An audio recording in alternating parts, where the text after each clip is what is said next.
right, welcome back for our last video of this week, and indeed one of the last videos of the entire semester for Old Testament Intro 1. Let me say thank you so much for the time that you have spent with us in this class, and I really appreciate all of the hard work that you all have done in the forums. You all have written some pretty interesting and wonderful, amazing things that I have really appreciated reading over the course of the semester. You've asked great questions in the box. I'm really going to look forward to keeping in touch with you, so please feel free to email to update me with how things are going, and I look forward to seeing you in another class sometime soon. This video is going to be about the fall of the northern kingdom. I really left off with 2 Kings 6 in the last video, just to say that 2 Kings chapters 7 kind of builds on some of the stories of 2 Kings 6 at the very end of chapter 6 and some of the conflicts that happen there. Chapter 8 is a return to of the Shunammite women. It's kind of a resumption of that story from 2 Kings chapter 4. That was so beautiful. I really encourage you to read those two together as kind of like bookends in a way of Elisha's career. And then there's the anointing of Jehu in chapter 9. This signals a major shift in the book of Kings and indeed in the history of ancient Israel. Jehu is a general, not part of the family of Ahab or of Omri, right? Ahab is part of the family of Omri, and Jehu is anointed to be king over Israel. And this was predicted already back in 1 Kings 19 when Elijah was told at the mountain of Sinai or Horeb that Yahweh was going to pick Jehu to rule over Israel. So this is the kind of fulfillment of that prophecy. You'll notice that in the book of Kings, fulfillment and then prophetic prophecies and then the fulfillment of those prophecies is pointed out rather heavy-handedly, like the narrator says, and this is to fulfill the prophecy. But the point is to try to get you to believe the prophets, that the prophets have something to say. Of course, a lot of people didn't believe this, right? So at the time of the exile, let's say, Jeremiah was screaming at people saying, please listen, please listen, please listen. And it seems like the book of Kings really does try to help people listen to the prophets in the future. Right? It's trying to help people learn from their mistakes in a way.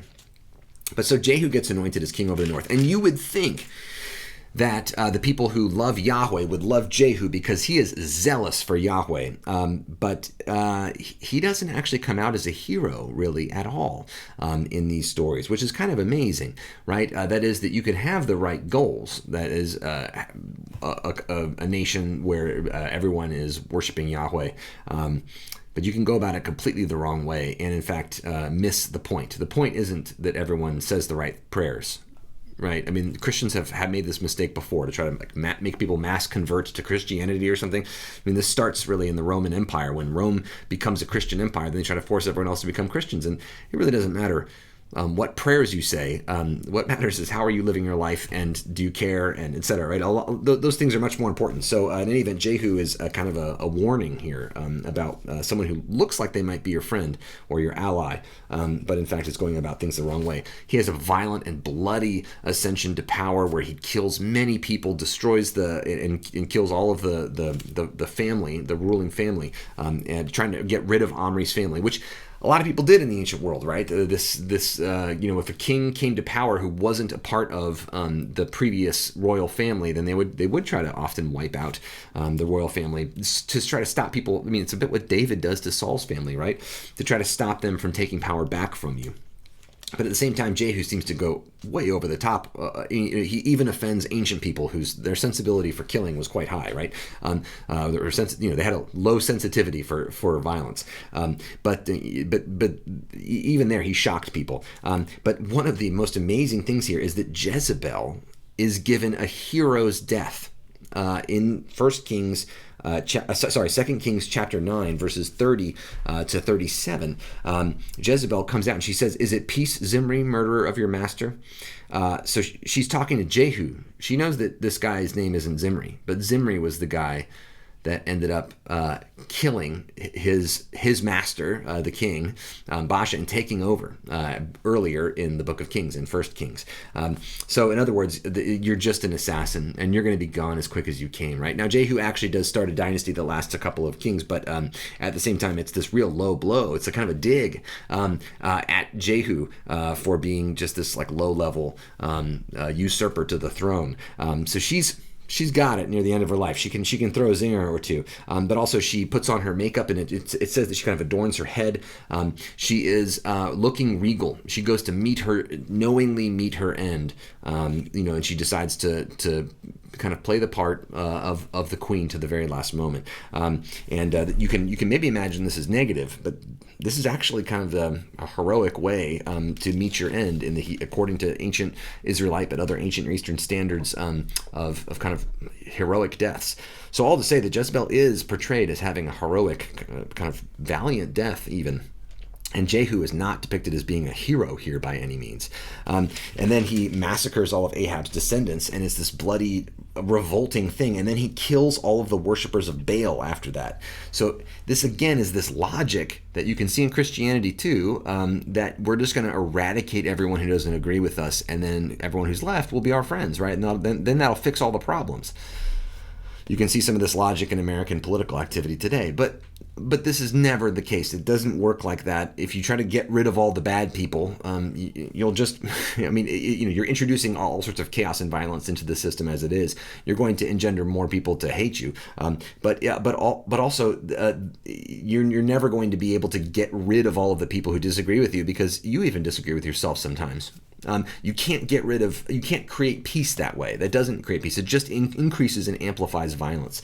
So there must be a different way to go about this, right? But Jehu's, doing this entirely the wrong way. And it says even in verse 29 of 2 Kings 10, but Jehu didn't even turn aside from the sins of Jeroboam. So, he does all this stuff for Yahweh, but he doesn't even really conform to worship of Yahweh. And then verse 32 of that chapter 10 of 2 Kings, there's this, after Jehu comes to power, which you think so many people who loved Yahweh would be like, yes, finally our guy's in there. But then in those days, the Lord began to trim off parts of Israel. This was the end. The Jehu had chosen this path of utter violence and destruction and devastation. Seems to be the final turning point that Yahweh says, I'm going to have to unbuild this system, and then we're going to have to rebuild it a different way. So from chapter 10 all the way to the end, Israel gets smaller and smaller and smaller, and finally, eventually, is destroyed by the Neo-Assyrian Empire. So in order to show this, though, Jehu is the first king in Israel, the earliest king to be depicted in an image that we know of. He's the guy who's kneeling down here, and he's bowing before the Assyrian king Shalmaneser. I'll show you a map in a little bit to show you where Assyria is. But just to say that Assyria, the Mesopotamian power of Assyria, becomes dominant at this point in time and begins to take over many of the kingdoms surrounding Israel, including Aram. And Israel, it becomes a vassal, right? This right here is an image made by the Assyrian king. And once coronavirus is over, at Emory University, they have a copy of this. You can actually go see this. It's an exact copy, replica in person at the Carlos Museum. But in any event, you can see it, and it's marked with House of Omri. Now, Jehu is the one who killed all of the House of Omri. But nonetheless, Omri was so powerful during his own day that his name, the House of Omri, ended up becoming the name of Israel to Assyria until the very end of the House of Omri, or to the end of Israel. Now, they didn't call themselves the House of Omri, but just to say that's what other people called them. Many nations have to deal with this, right? That people outside of their nation call them something different than what they are. But it must have smarted for Jehu to be called the king of the House of Omri, because he hated Omri and everything that Omri stood for. But in any event, but also he had to bow to the king of Assyria because there was no alternative. The way these things worked in the ancient world was that kings basically had a giant army. If your army was big enough, it would make like a tour of the region and just force other people to pay you stuff. So Jehu is just here to pay money so that he doesn't die. Empires didn't work in the ancient world like they did in the modern world.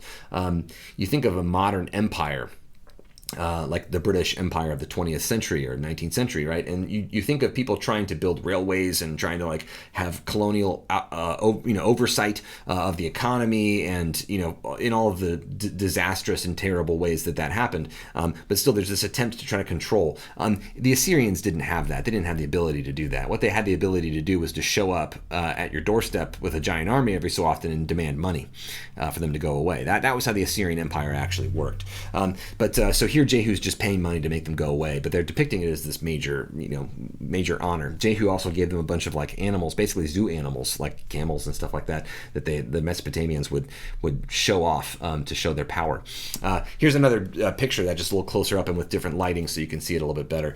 Those are the Assyrian gods above, and this is the king right here, Shalmaneser, and then a priest who is shading him from the sun, and he's offering an oblation, Jehu, a little drink to the gods. But nonetheless, so here's the little map, and let me just show you what's happening in this world at this time. So you can see all the way on that side, that's Assyria, right? But this is the Mesopotamian region here, the Tigris and the Euphrates rivers. That's kind of modern day Iraq, right? You can see Nineveh up there on the top. That is the kind of the homeland of Assyria. You can see Ashur as well. Ashur is kind of the birthplace of the Assyrian people, but Nineveh became the center of their power. It was where the kings had their major palaces and so on. A lot of what was in there has been dug up after the Babylonians destroyed the Assyrian Empire. It just sat under rubble for many thousands of years, and then was dug up in the 20th century. Now you can see these things online mainly, but they are kept at the British Museum and the Louvre, but then also at a museum in Berlin, the Vorderasiatische Museum. So in any event, these if you're ever in London, you can go see a lot of these different depictions inside the Palace of Nineveh, including the depiction of the destruction of Lachish, a Judahite city, which I'll show you some pictures of in a little bit. But in any event, so just so that you know, remember, if you think all the way back to the beginning of the semester, I talked about the Bronze Age collapse. So right around the year 1200 BC, there is a major collapse in the Mediterranean area where all the major empires go into a tailspin, right? So Egypt, the Assyrian and Babylonian empires, right? So Hammurabi, right? As this is after Hammurabi's time. Hammurabi's about 1800 BC. So about 1200 BC, all these major Mesopotamian powers, the Hittites, who are the people who are in Turkey, the Egyptians, they go into decline because there's a climactic shift, which means that there's a drought, there's no food, there's no water, and there's chaos. This is when the Philistines run out of water on their Greek island. They get in boats and they try to find a new homeland. They end up landing on what is now the Gaza Strip. But that happens around the year 1200, and there's a power vacuum, right, which allowed many small nations like Israel, Judah, Moab, Edom, the Phoenician city-states to evolve their own independent, nation states, or their own independent governance, and to little local monarchies popped up. So that's and Aram, by the way, which is, headquartered in Damascus, but the Aramean peoples, the Syrian peoples, all the same thing. But so these different groups of peoples emerge at that point in time as, somewhat powerful, regionally powerful entities. So in the 9th to 8th centuries BC, Assyria actually begins to reformulate as not an empire really, but they gather a large enough army that they are able to extend their power once again back into the Levant, which is the coastland here, the Mediterranean, the Eastern Mediterranean coastland. Now, why would Assyria want this land? Well, it's actually quite productive agriculturally, which is one thing, but also Assyria, if you've ever been to Iraq or if you've ever seen kind of images of it, there's not a whole lot of major mineral deposits. There's not a whole lot of trees. So in order to build big buildings, they need big trees to kind of hold things up, and they also want minerals. They want metals to be able to make stuff like tools and weapons, and they also want precious metals to be able to sell and trade and make into jewelry and things like that. A lot of that stuff is actually held in the Levant. You've heard of the cedars of Lebanon, right? Lebanon and the anti-Lebanon mountain range. These are mountain ranges with some of the tallest, oldest trees in the world at that point in time, and which were incredibly strong and powerfully when used to build buildings. So immense resources, and also there's lots of mountains in the Levant, and these mountains are full of minerals. So these are things that were quite valuable to the Assyrians, and there was a king named Tiglath-Pileser III who begins to put together a true battle machine. You can see some battles. You can see like 854 in red. That's BC. That's that there was Assyria was able to project some power in the year 854, and they lost a battle in Karkar. This town that's up there next to the 854 in red. They lost a battle to a coalition of these little nation states from the Levant. So the Arameans and the Phoenicians, and also the Israelites and the Judahites. They were all there. They formed a coalition, and they sent a huge group of soldiers. And this is, Ahab was there. There's inscriptions about this, but they sent tons of troops and chariots and everything else. And they were able to win this major battle and set back the Assyrians and push them back into Mesopotamia. And they weren't able to rally and actually project their power again for about a century. So it was a major victory. Now, a century later, they began to push back into Palestine and back into the Levant, and the nations there try to kind of recreate that coalition. But this time, there's some resistance from Judah, and we'll get to that in just a minute. So these are those nation states that form, right, out of that kind of power vacuum, and that at least some of them are trying to ally in order to reject Assyrian dominance in the region. This is this guy Tiglath-Pileser III. He is a war machine. I mean, this guy is he is the king of Assyria, and he's actually able to put together a reliably dominant military force for the first time.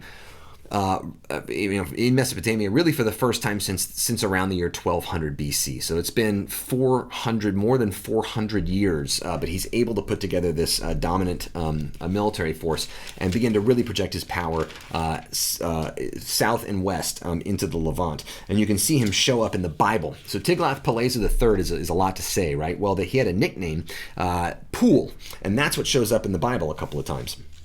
The Assyrians actually start to show up in chapter 13 of 2 Kings.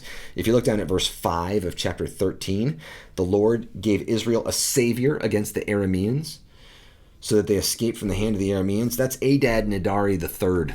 That was an Assyrian king who came and fought the Arameans and so pulled them away from the Israelites and gave them some space so that they were able to survive because they were about to lose a battle.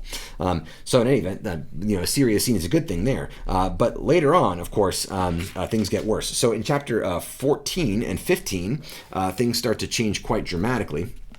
Especially in chapter 15. If you look down at chapter 15 of 2 Kings, verse 19, King Pool of Assyria came against the land. This is him, Tiglath-Pileser III. He brought his major army, and Menahem, this is the king of Israel, gave Pool 1,000 talents of silver. That's a ton of silver, so that he might help him, many tons of silver, so they might help him confirm his hold on royal power. Menahem buys the kind of his power over Israel by taxing the people and then giving this to Tiglath-Pileser III. So the king of Assyria turned back and did not stay there in the land. I mean, this is a tricky thing because you bought yourself a bit of time, but at the same time, when the king comes back, when Tiglath-Pileser III comes back, how are you going to pay him again? You just took all of the money from your people, right, to pay him off the first time. So now they're going to be in serious trouble. And of course, they are in serious trouble. There's a little civil war in the north with Pekah and Pekahiah. And then in verse 29, in the days of King Pekah of Israel, King Tiglath-Pileser, that's this guy again, Pool of Assyria, came and captured Eon, Abel-Beth-Maachah, Genoa, Kadesh, Hatzor, Gilead, and Galilee, all the land of Naphtali, and he carried the people captive to Assyria. So this is a small defeat of the northern kingdom. It's not an entire defeat. Samaria is not gone yet, but there's already this deportation. So this deportation policy was that the Assyrians thought when they conquered a land, if the people were kind of rabble-rousers, or they saw them as such, that if they were prone to rebellion, they would remove some of the people from that land and then replace them with people from other lands so that they couldn't organize with each other and form a coherent rebellion. So it would increase Assyrian dominance in the region. They didn't just deport people and leave the land empty because they needed farmers. They wanted you to farm the land so that when they showed up, there was something for them to take. So in any event, but you can see this kind of policy. And then in chapter 16, there's a story of Ahaz of Judah, which we'll hear more about him when we read about the book of Isaiah. So chapter 7 of Isaiah, the Emmanuel prophecy, is spoken to Ahaz at this one very specific point in time. And that point in time is the other place you can see that. So chapter 7 of Isaiah describes this battle, and chapter 16 of 2 Kings is that same exact place and time. So verse 5 of chapter 16 says, King Rezin of Aram and King Pekah, son of Remaliah of Israel, came up to wage war on Jerusalem. Okay, the thing that happened here was the CiroEphraimite War. 734 BC, there's a major war where Israel and Aram, over there, the green and the yellow, Israel and Aram, or Damascus, or Syria, all of them are the same thing. Israel and Aram make an alliance, and they try to get all of the other kingdoms in the region to agree to fight together against Assyria. Remember that battle at Karkar in 854 or whatever it was BC.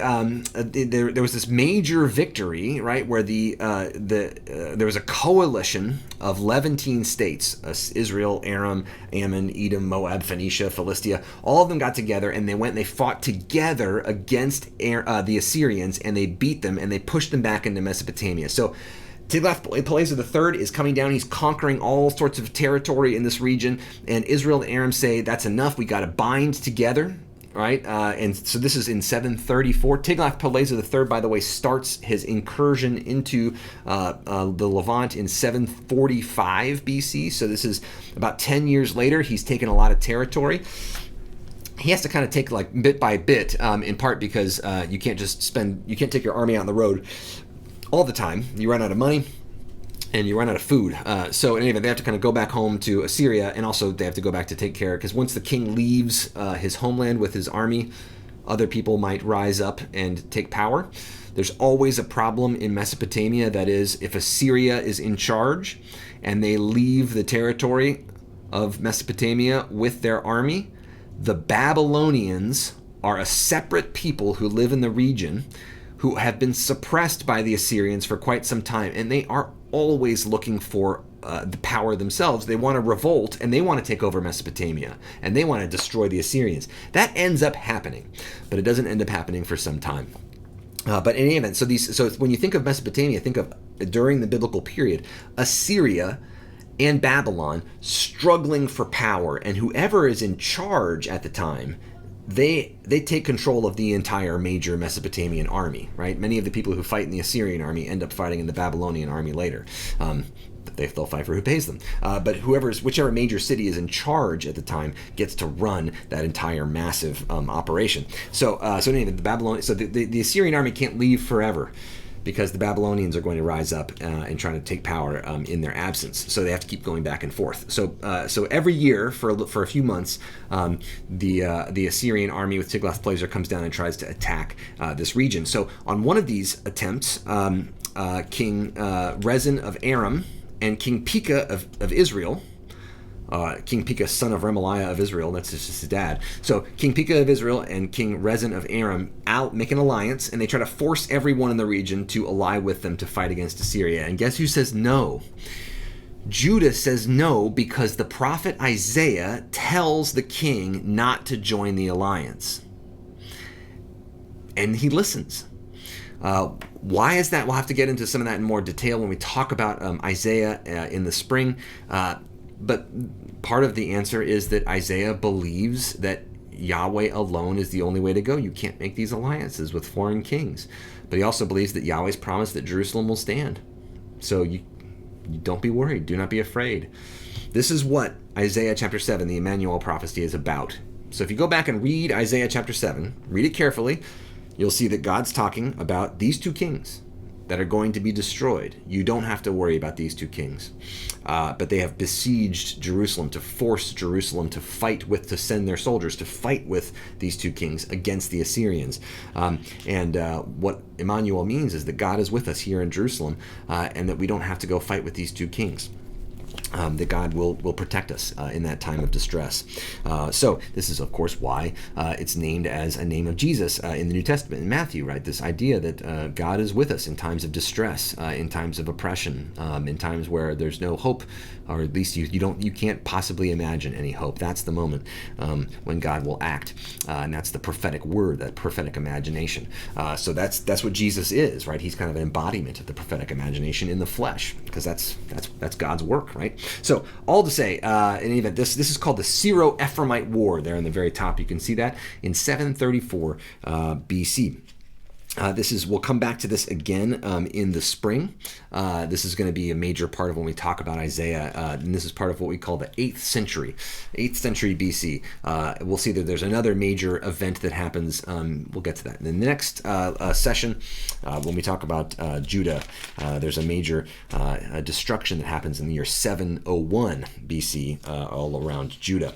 So in any event, after this moment of the CiroEphraimite War, Israel is rebuffed by Judah, of course.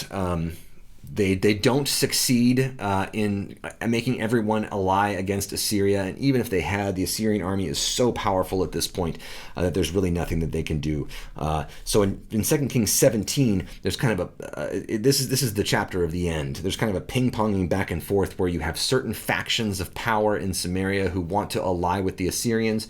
You have certain factions of power who think that they're going to ally with Egypt against Assyria. Because think of Egypt being like down here, right? I mean, so Assyria is up there, Egypt is down here, right? And in between is the Levant, in between is Israel. And so Israel is the buffer for Egypt. Egypt doesn't want to lose to the Assyrians either. So the only way that they're going to stay an independent nation is if they're able to defend themselves. But also they want the Israelites, the Arameans, they want them to fight the Assyrians as much as possible because they're like taking all the losses, right, to weaken the Assyrian Empire. But so Egypt keeps telling Judah, hey, keep fighting, right? And so Egypt keeps making alliances with these Judahite kings, but they don't actually want to send any soldiers. They never do. So in any event, the northern kingdom keeps kind of ping-ponging back and forth between trusting and like trying to make a deal with Assyria or trying to make a deal with Egypt, making a deal with Assyria. So if you look at verse 3 of chapter 17 of 2 Kings, King Shalmaneser of Assyria came up against him, that is Hoshea, the king. Hoshea became vassal and paid him tribute.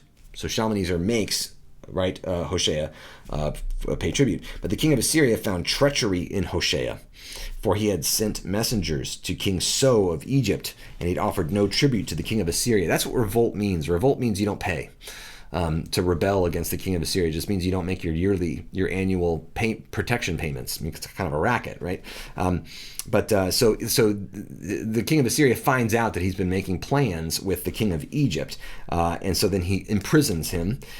And then the king of Assyria, verse 5, came and invaded all the land and came to Samaria. For 3 years he besieged it. In the 9th year of Hoshea, the king of Assyria captured Samaria. He carried the Israelites away to Assyria. So this is the deportation policy that I talked about. This is the destruction. Here's just an artist's reconstruction of the camps of the Assyrians arrayed against Samaria.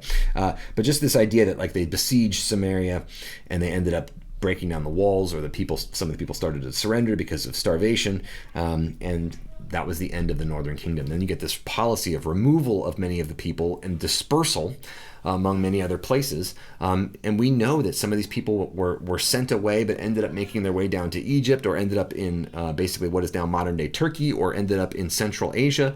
And they ended up in these places, we know, because they continued to worship Yahweh in these places. And so we have this record of Yahwistic worship that is not exactly Jewish. Jewish means Judahite, the people of Jerusalem and Judah that continued to worship Yahweh after the exile. That's Jewish.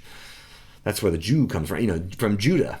The Israelites are different, right? So many of them get scattered and continue to worship Yahweh. We have evidence and record of these people throughout the ancient world from this point on, into the Greco-Roman eras and so on. And sometimes they ended up coming in contact with Jews who had been moved around after the destruction of Jerusalem and so on, and they ended up kind of joining into the Jewish family at that point. But some of them retained their own independent Israelite beliefs.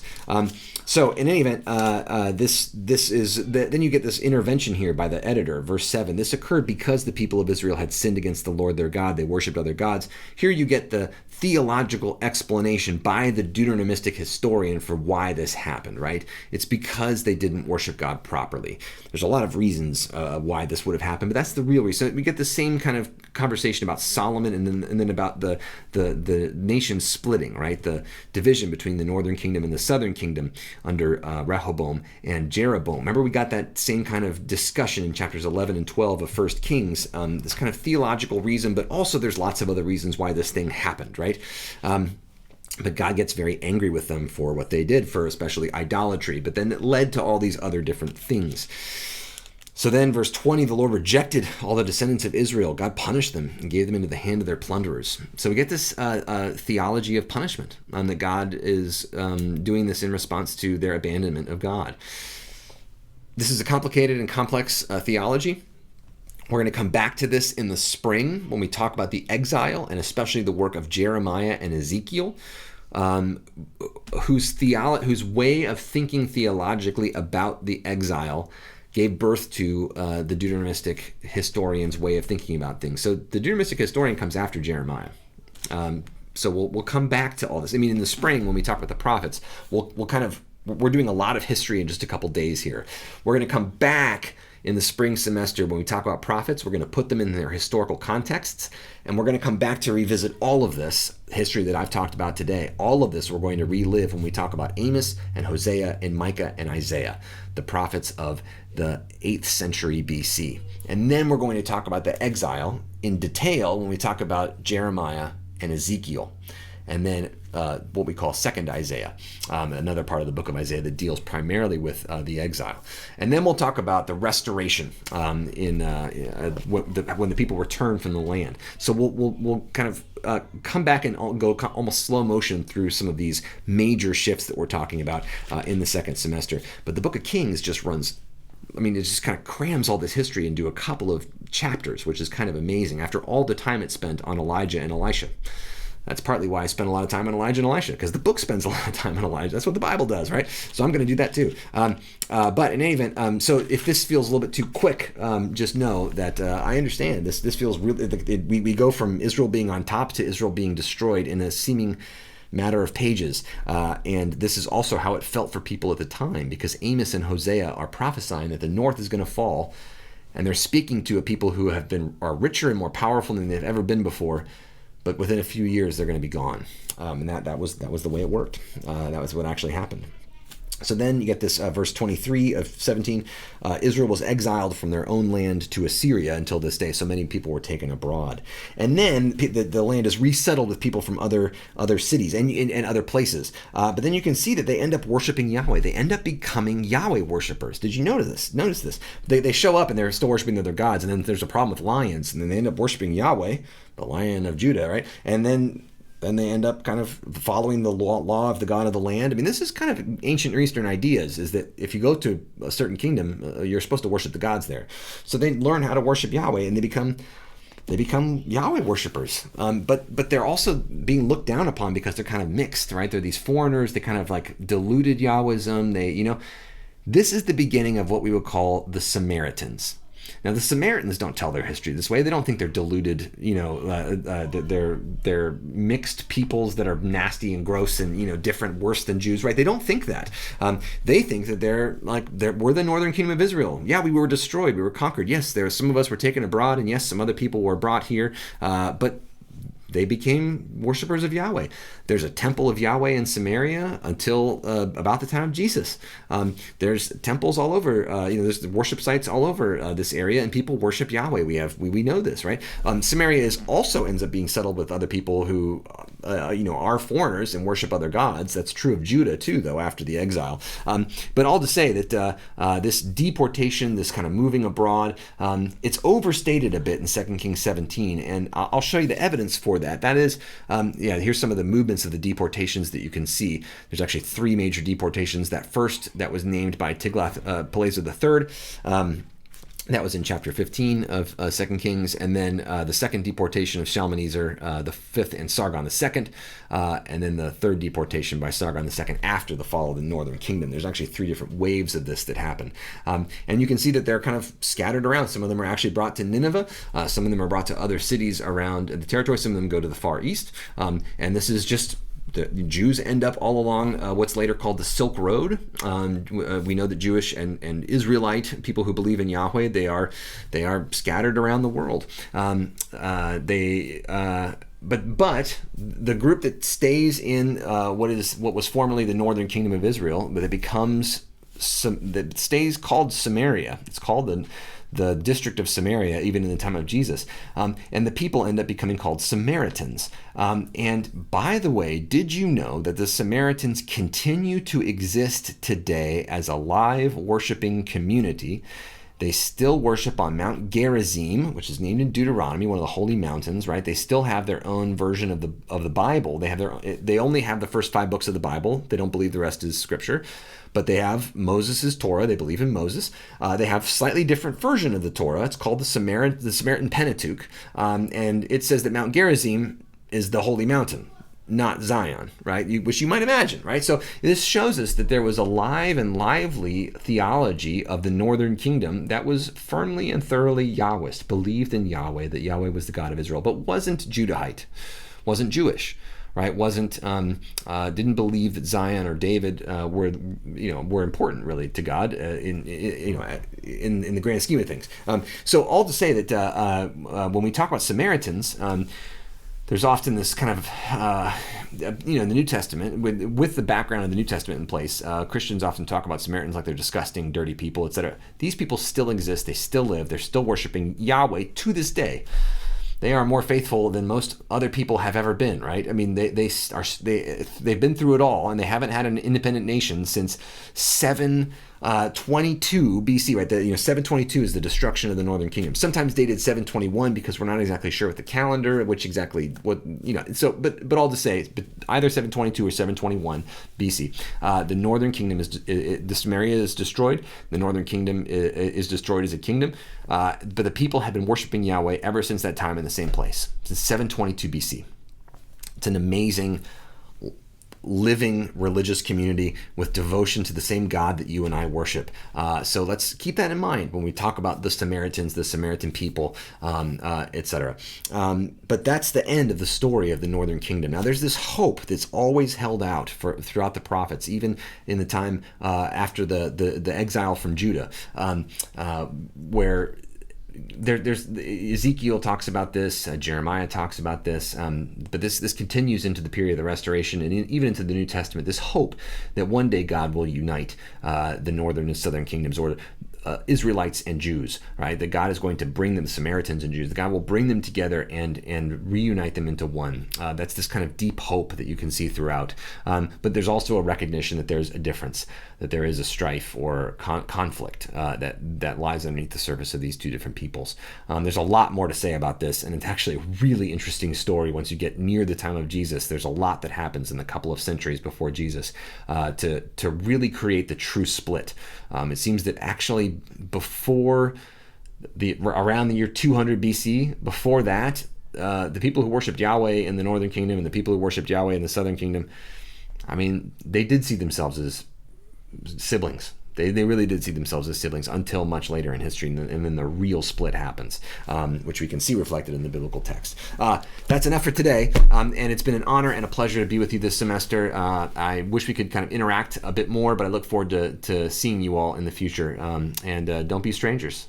May God be with you during this season and many more, and may we be filled with faith, just as the Samaritans have been filled with such faith to worship God in even the strangest and most dislocating of circumstances. May we trust that God will see us through all of the turmoil that we're living through in this very day. In the midst of all of this, may God be with us, Emmanuel. Amen.